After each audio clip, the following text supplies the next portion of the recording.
His moves are incredible. Finally, I'm going to rip him apart.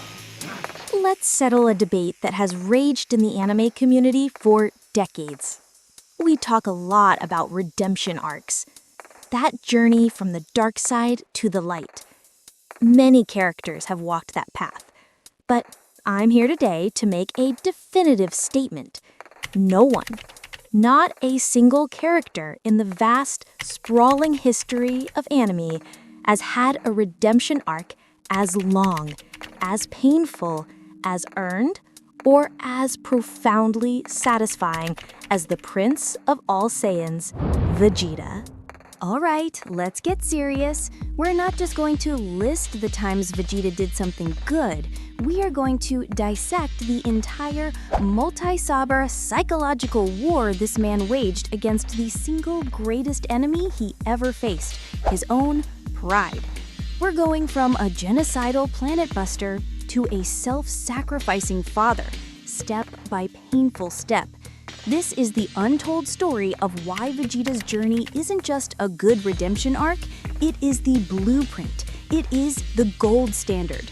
Period.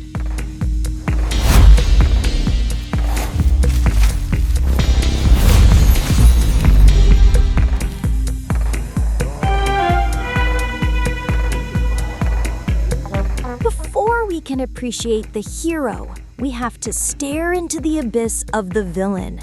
And make no mistake, when we first meet Vegeta, he is pure, unadulterated evil.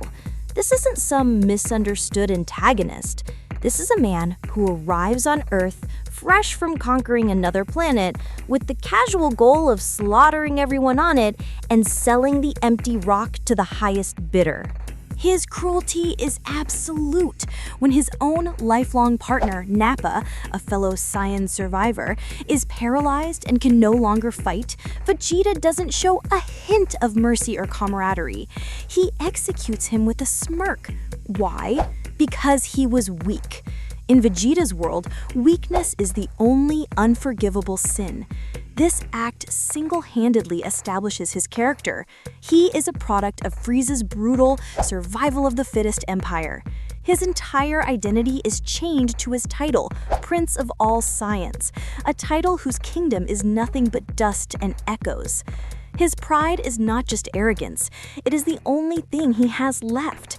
It is a defense mechanism, a shield of rage built around the traumatized child who watched his entire world get ripped away from him.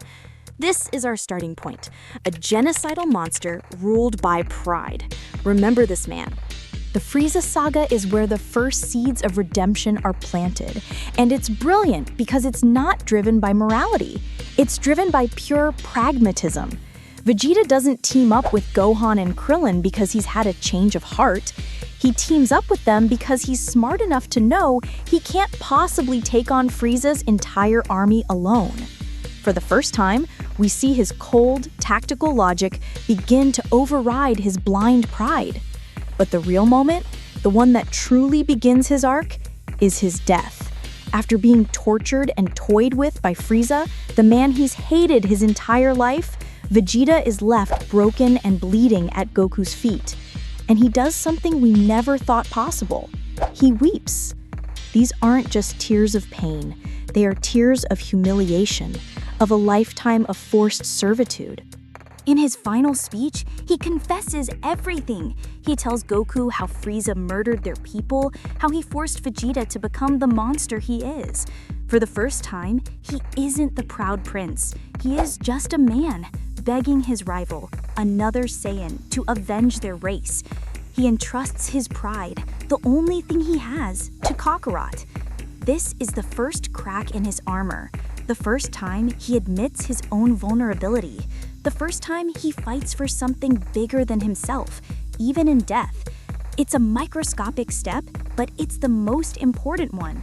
A great redemption arc is never a straight line. It requires failure, it requires setbacks. And the Cell Saga is Vegeta's great, painful relapse. After being wished back to life and brought to Earth, he has a new goal: surpass Kakarot. This obsession drives him to train relentlessly and unlock the power of a Super Saiyan. But this is where his core flaw, his pride, comes roaring back and nearly dooms the entire planet.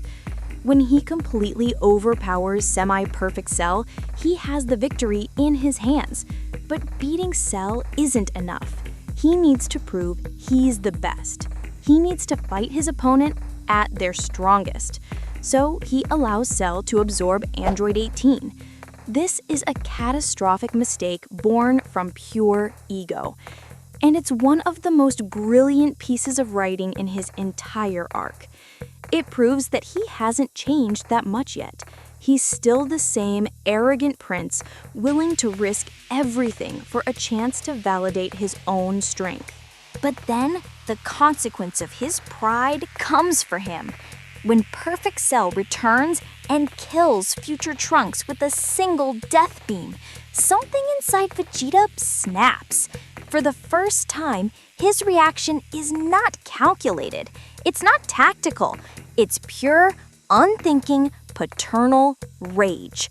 He screams and unleashes every ounce of his power on a foe he knows he cannot possibly beat. In that moment, he isn't fighting for pride or to surpass Goku. He is fighting because Cell killed his son.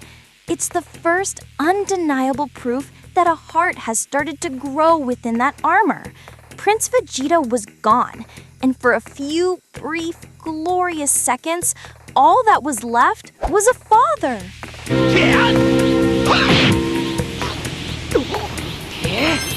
This is it, the climax, the moment his entire journey has been building towards.